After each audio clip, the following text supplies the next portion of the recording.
ग्रहों का विज्ञान यूट्यूब चैनल में मैं डॉक्टर पुष्पा कांबळे आप सबका स्वागत करती हूँ। आज मैं आपको कुंडली पढ़ना सीखे के क्रम में पार्ट 180 सिखाना शुरू करती हूँ। आज के पार्ट में नवंबर महीने के मासिक राशिफल में मेष राशि से मीन राशि तक ग्रहों की स्थिति के अनुसार व्यक्ति के जीवन में अनपेक्षित अचानक सफलता कब मिलती है, कुंडली में ज्योतिष सूत्र को लगाकर जानेंगे कि कुंभ राशि के लिए नवंबर महीने में अनपेक्षित अचानक सफलता के योग बनते हैं या नहीं। कुंडली में 12 भाव में 12 राशियां, उनमें 9 ग्रह होते हैं। ग्रहों की राशि परिवर्तन की अवधि लगभग निर्धारित होती है। गुरु, शनि, राहु, केतु ये ग्रह ज़्यादा समय तक एक भाव में रहते हैं। उनकी तुलना में सूर्य, मंगल, बुध, शुक्र ये ग्रह राशि परिवर्तन के लिए कम समय लेते हैं। चंद्रमा 2.25 दिन में राशि परिवर्तन करते हैं। इस कारण हर महीने ग्रहों से संबंधित परिणाम बदलते रहते हैं। व्यक्ति का समय अच्छा या खराब यह ग्रहों के गोचर पर निर्धारित करता है। कुंभ राशि के लिए ग्रहों की स्थिति के अनुसार कौन कौन से भाव से क्या क्या शुभ परिणाम मिलेंगे, इसको चार्ट के माध्यम से समझते हैं। यदि आप अपनी कुंडली का विश्लेषण कराना चाहते हैं, कुंडली से संबंधित प्रश्नों के उत्तर जानना चाहते हैं, तो दिए गए नंबरों पर व्हाट्सएप करके जानकारी और शुल्क की जानकारी प्राप्त कर सकते हैं। अनपेक्षित जीवन में सफलता पाने के लिए ज्योतिष सूत्र वर्तमान कुंडली को लगाकर समझते हैं। चार्ट इस प्रकार, कुंभ राशि और कुंभ लग्न का चार्ट 11 नंबर से शुरू होता है और 11 नंबर पहले भाव में शनि की स्थिति, दूसरे भाव में राहु, चतुर्थ भाव में गुरु, षष्ठ भाव में मंगल, अष्टम भाव में केतु, भाग्य भाव में सूर्य, दशम भाव में बुध और एकादश भाव में शुक्र। इस प्रकार कुंभ लग्न कुंभ राशि का चार्ट। ग्रहों की स्थिति, इन ग्रहों की स्थिति से ये जानेंगे कि कुंभ राशि के लोगों को जीवन में अनपेक्षित अचानक सफलता कब मिलती है। इसको ज्योतिष सूत्र लगाते हैं, 4-5 ज्योतिष सूत्र लगा के समझते हैं कि इनको कब सफलता मिलेगी और वो अचानक। पहला सूत्र, जन्म कुंडली में गुरु ग्रह की स्थिति केंद्र में, त्रिकोण में, दूसरे तीसरे 11वें भाव में होती है। इनमें से किसी एक भाव में गुरु होता है। गुरु ग्रह कौन से भाव में बैठा है यह निर्धारित करना होता है। इसे केंद्र कहते हैं। पहला, चौथा, 7वां, 10वां। और कोण, पहला, 5वां, 9वां, इसे कोण कहते हैं। दूसरा और तीसरा और 11वें भाव, इस भाव में देखते हैं कि गुरु की स्थिति कहाँ है, तो केंद्र में 2 नंबर में गुरु की स्थिति है। पहले नंबर का सूत्र लगता है। दूसरे नंबर का सूत्र, दूसरे नंबर में जन्म कुंडली में जिस भाव में गुरु की स्थिति है उस भाव का स्वामी 6, 8, 12 भाव में नहीं होना चाहिए। दूसरा सूत्र, गुरु चतुर्थ भाव में, राशि है वृषभ, इसका स्वामी शुक्र 6, 8, 12 भाव में नहीं होना चाहिए। तो शुक्र की स्थिति लाभ भाव में है, तो दूसरा सूत्र भी लगता है कि लागू पड़ता है कि इनको अचानक सफलता मिलने के योग बनते हैं कि गुरु चतुर्थ में रह के उनका जो डिपॉजिटर है उसका डिपॉजिटर लाभ भाव में है। तीसरा सूत्र, गुरु ग्रह के पास 3 दृष्टियां हैं, 5वीं, 7वीं, 9वीं। गुरु ग्रह 5वीं, 7वीं, 9वीं दृष्टि से जिस भाव को देखता है उस भाव का स्वामी 6, 8, 12 भाव में नहीं होना चाहिए। अब गुरु के पास 5वीं दृष्टि, 1, 2, 3, 4, 5, ये 5वीं दृष्टि, ये 7वीं दृष्टि, ये 9वीं, 1, 2, 3, 4, 5, 6, 7, 8, 9, तो 5वीं, 7वीं, 9वीं, तो ये 3 दृष्टियां हैं। पर इन 3 दृष्टियों से पहली 5वीं दृष्टि गुरु की 5वीं दृष्टि अष्टम भाव पर पड़ रही है और यहाँ पे कन्या राशि, और ये कन्या राशि का स्वामी बुध, बुध 6, 8, 12 भाव में नहीं होना चाहिए, तो केंद्र में है, दशम भाव में है, तो ये सूत्र लगता है। अब दूसरे गुरु की 7वीं दृष्टि, गुरु की 7वीं दृष्टि वृश्चिक राशि यानी कि इनका स्वामी मंगल है। मंगल किधर 6, 8, 12 भाव में तो है, तो दृष्टि का सूत्र ये 7वीं दृष्टि का नहीं लग रहा है। इस भाव से संबंधित सभी शुभ फल नहीं मिलेंगे, जैसे पंचम दृष्टि से मिलेंगे क्योंकि इनका डिपॉजिटर की स्थिति अच्छी है, पर इनका जो डिपॉजिटर है वो 6वें भाव में है। अब 9वीं दृष्टि, 9वीं दृष्टि जहाँ पड़ रही है वो मकर राशि, मकर राशि का स्वामी लग्न में है, केंद्र भाव में है। इस भाव से भी संबंधित गुरु की जो 9वीं दृष्टि पड़ेगी तो सभी शुभ परिणाम इस जातक को जरूर मिलेंगे। ये दृष्टि बताए गुरु की 5वीं 7वीं 9वीं, और गुरु जिस राशि को देख रहा है, ये राशियां हैं 6 8 10, 6 बुध, 8 मंगल, 10 शनि।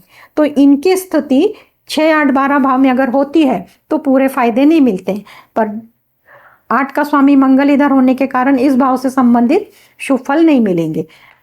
अब चौथा सूत्र है, जन्म कुंडली के गुरु की स्थिति के साथ गोचर के गुरु का संबंध पहला, तीसरा, 5वां, 7वां, 9वां, 11वां आता है, और गुरु की 5वीं 7वीं 9वीं दृष्टि जिस भाव पर पड़ती है उस भाव से संबंधित परिणाम अनुभव में आते हैं। ये परिणाम आने का समय महादशा अंतरदशा निर्धारित करती है। पर इस सूत्र को कैसे समझेंगे? ये नवंबर महीने की 2024 की कुंडली है। इसमें गुरु की स्थिति वृषभ राशि में है, ये किसी जातक की है, तो इसमें गुरु की स्थिति लग्न भाव में 12 नंबर में। अब ये जो 12 नंबर है इसको यहीं रखते हैं, और 2 नंबर में यहाँ पे गुरु उदाहरण के लिए पकड़ते, तो यहाँ से गुरु अगर गिनेंगे 1 2 3 तो तीसरा नंबर आ रहा है, तीसरा आ रहा है गुरु। अब इस गुरु से ये 12 नंबर पे गुरु रखते हैं, यहाँ से गुरु गिनेंगे 1 2 3 4 5 6 7 8 9 10 11, तो इसे तृतीय एकादशी बोलते हैं। तीसरा भी आ रहा है और 11 भी आ रहा है, ये स्थिति बहुत अच्छी है।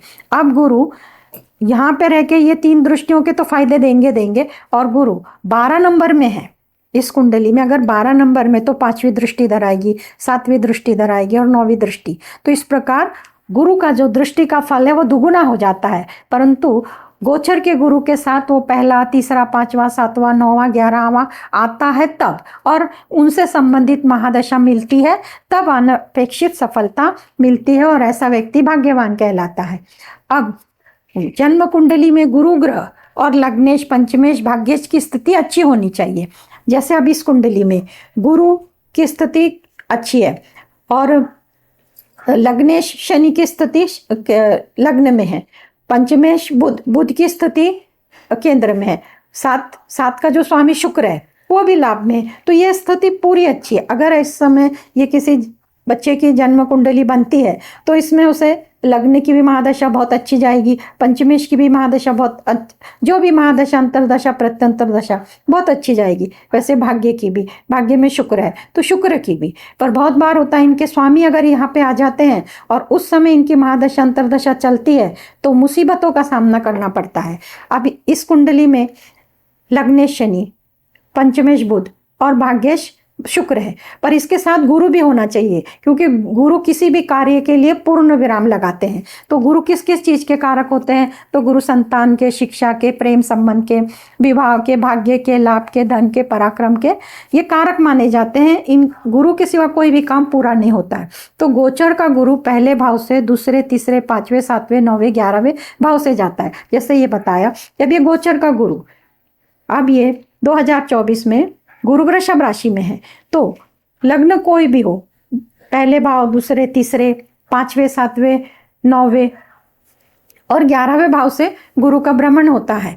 जैसे इस कुंडली का देखें तो लग्न से हो रहा है, इधर से चतुर्थ से हो रहा है, परंतु इन भाव से जब होता है तो उनसे संबंधित जो भी फल है वो उनको अनुभव में आते हैं, और उनके जो फल है शुभ फल होते हैं और उनमें वृद्धि होती है, और क्योंकि उनसे संबंधित कार्यों में वृद्धि होती है। और इनके परिणाम जब गुरु की महादशा चल रही होती है, अंतरदशा चल रही होती है तब।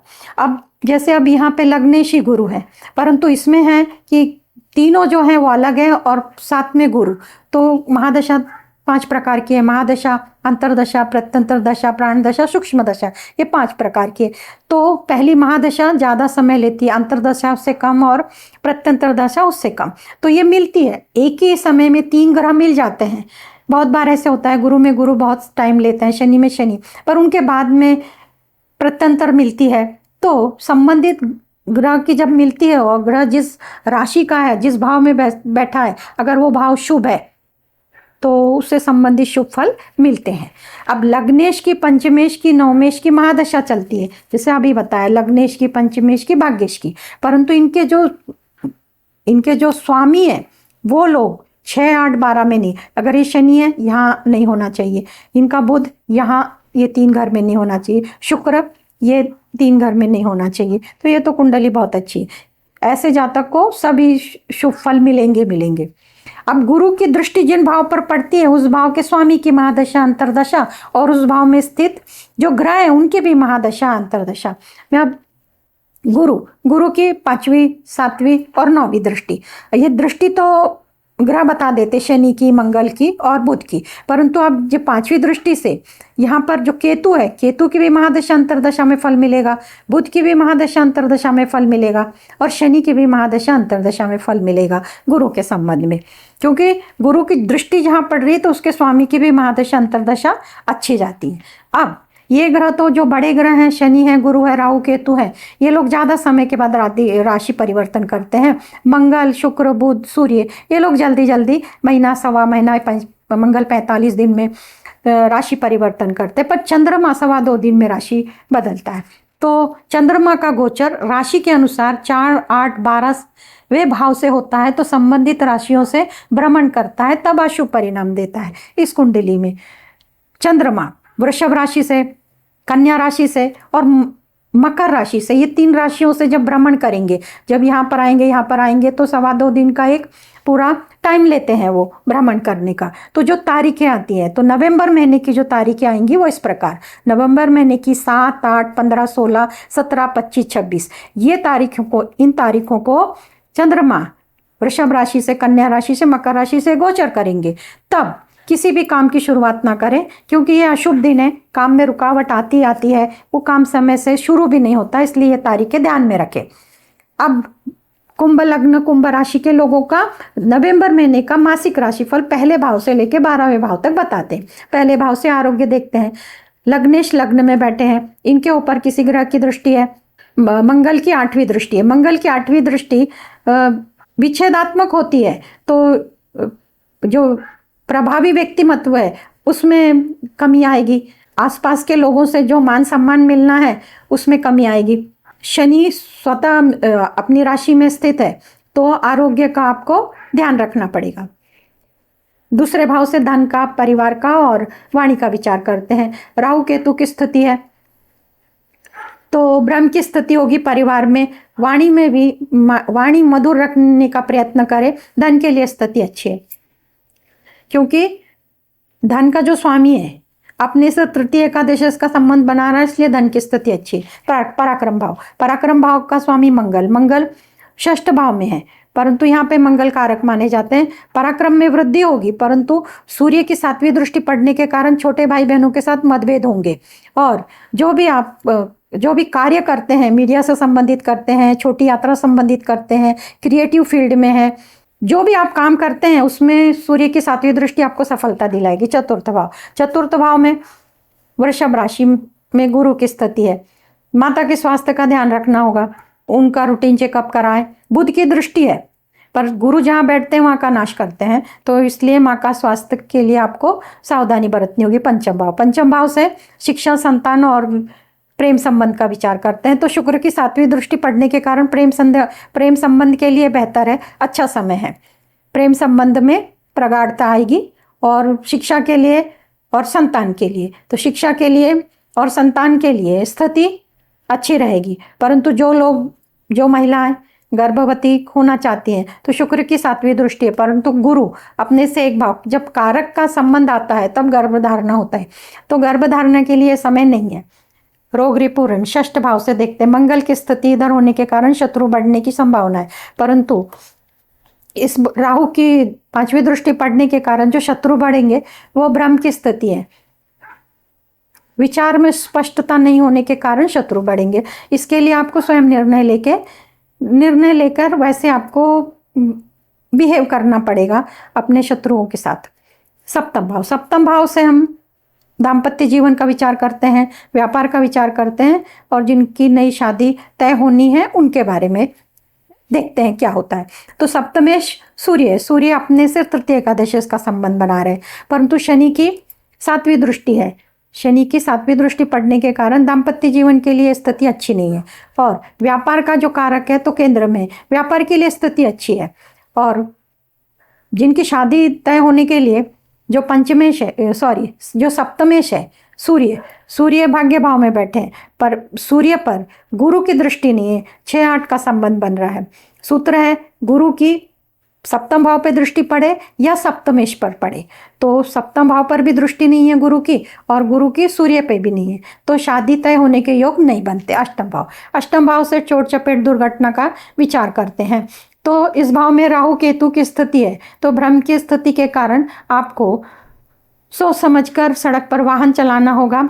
कोई भी किसी भी प्रकार का विचार ना करे, मन को शांत रखे। भाग्य भाव से धर्म का विचार करते हैं। सूर्य की स्थिति है, यात्रा हो सकती है। तुला राशि का स्वामी अपने से तृतीय एकादशी इसका संबंध बना रहा है, यात्रा में लाभ होगी और पूजा कर्मकांड पूजा पाठ में मन लगेगा। दशम भाव से नौकरी का विचार करते हैं। गुरु की 7वीं दृष्टि है, केंद्र में शनि है, तो नौकरी के लिए स्थिति अच्छी है। जो लोग नौकरी के लिए प्रयत्नशील है वो अर्जी दे सकते हैं, जिन्होंने पहले दी है उनको भी सफलता मिलेगी। और पिता का स्वास्थ्य अच्छा रहेगा, गुरु की 7वीं दृष्टि है। लाभ भाव से हम लाभ का विचार करते हैं और बड़े भाई बहनों के साथ संबंध कैसे रहेंगे वो विचार करते हैं। लाभ भाव का स्वामी गुरु चतुर्थ भाव में 6-8 का संबंध बना रहा है, तो परंतु शुभ ग्रह है शुक्र की स्थिति अच्छी है इस भाव में, तो बड़े भाई बहनों के साथ संबंध अच्छे रहेंगे और लाभ के मार्ग प्रशस्त होंगे।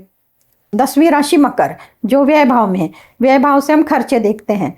कुंभ लग्न कुंभ राशि के लोगों के खर्चे कैसे होंगे, तो जो द्वादश भाव का स्वामी लग्न में है तो खर्च आपके ऊपर डिपेंड होंगे कि आपको खर्च कहाँ करने कहाँ नहीं करने, ये आपको ही स्वयं निर्णय लेना होगा।